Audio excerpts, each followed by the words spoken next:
मुंबईत भाजपचा महापौर बसवण्याचा मुहूर्त ठरला। 30 जानेवारीला मुंबईत भाजपचाच महापौर होणार।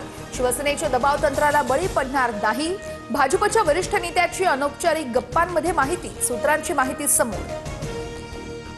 शिंदेंच्या शिवसेनेमुळे मुंबईमध्ये भाजपचं नुकसान। शिंदेंनी जास्त जागा लढल्यानं युतीच्या स्ट्राईक रेटवर परिणाम। केंद्रीय नेतृत्वाकडे राज्यातील भाजप नेत्यांची भूमिका, तर शिंदेंच्या हॉटेल पॉलिटिक्सवर देखील नाराज असल्याची सूत्रांची माहिती। 3 दिवसांनंतर शिंदेंच्या शिवसेनेचे नगरसेवक ताज हॉटेलमधून निघाले, मात्र नगरसेवक नोंदीसाठी कोकण भवनला जाणार नसल्याची सूत्रांची माहिती।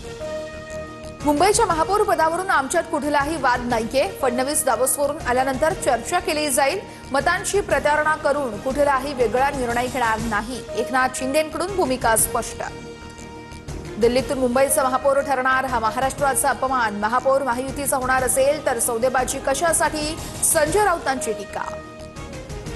मुंबईत महायुतीचा महापौर होणार, भाजप किंवा शिवसेनेचा महापौर होतो का हे महत्त्वाचं नाही, तर भ्रष्टाचार मुक्त प्रशासन देणं महत्त्वाचं आहे, अमित साटम यांची प्रतिक्रिया। भाजपच्या स्थानिक नेत्यांमुळे पराभव झाला, समाधान सरवणकर यांच्याकडून पराभवाचं खापर भाजपच्या स्थानिक नेत्यांवर। कल्याण डोंबिवलीमध्ये ठाकरेंच्या सेनेचे मधुर म्हात्रे आणि कीर्ती ढोणे शिंदे सेनेच्या संपर्कात असल्याची चर्चा। दोन्ही नगरसेवकांना गटनेता निवडीच्या सभेला हजर राहण्याच्या सूचना। कल्याण डोंबिवलीमध्ये ठाकरे सेनेच्या नगरसेवकांच्या बैठकीला मधुर म्हात्रे, कीर्ती ढोणे गैरहजर। पक्षविरोधी भूमिका घेतल्यानं कारवाईची प्रक्रिया सुरू। दोन्ही नगरसेवक शिंदेंच्या संपर्कात असल्याची माहिती। नव्या चक्राकार पद्धतीने महापौर पदाची सोडत काढली जाणार असल्याची सूत्रांची माहिती। जुन्या चक्राकार पद्धतीने सोडत निघाल्यास महायुतीला धक्का। महायुतीकडे अनुसूचित जमातीचा उमेदवार नाही। मुंबई महापालिकेतील राजकीय पक्षांची कार्यालये लवकरच खुली होणार। पालिकेतील कार्यालय संख्या वाढली, इतर समाजवादी पक्ष आणि राष्ट्रवादीलाही पक्ष कार्यालये द्यावी लागण्याची शक्यता। पुण्यातील आंबेगावात जिल्हा परिषद आणि पंचायत निवडणुकीसाठी पवारांची राष्ट्रवादी, शिंदेंची शिवसेना आणि ठाकरेंची शिवसेना एकत्र, मात्र अधिकृत युती नाही, कार्यकर्त्यांचा स्थानिक पातळीवर निर्णय।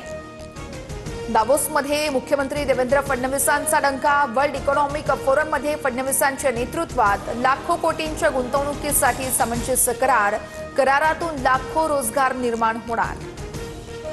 नितीन नबीन यांची भाजपच्या राष्ट्रीय अध्यक्षपदी बिनविरोध निवड। सर्वात कमी वयात नितीन नबीन भाजपच्या राष्ट्रीय अध्यक्षपदी। महापालिकांच्या निकालानंतर उद्धव ठाकरे आणि राज ठाकरे पहिल्यांदाच एकत्र दिसणार। बाळासाहेबांच्या जयंतीनिमित्त ठाकरे बंधू 23 जानेवारीला एकत्र येणार।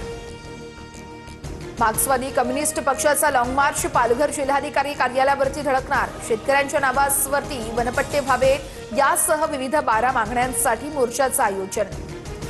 जिल्हा परिषदांबाबत उद्या सुप्रीम कोर्टात महत्त्वाची सुनावणी। आरक्षणाची मर्यादा ओलांडलेल्या जिल्हा परिषद पंचायत समितीबाबत कोर्ट काय निर्णय देणार याकडे अवघ्या राज्याचं लक्ष।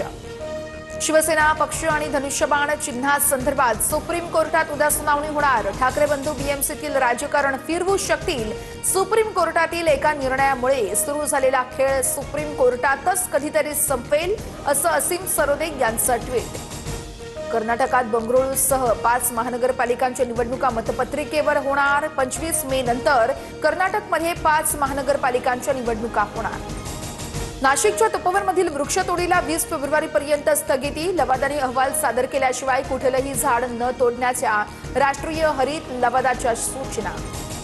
अभिनेता अक्षय कुमारच्या सोनं 2,500 तर चांदी 14,000 रुपयांनी महागली। जीएसटी सह सोनं 1,50,895 रुपये तर चांदी 3,20,330 रुपयांवर पोहोचली।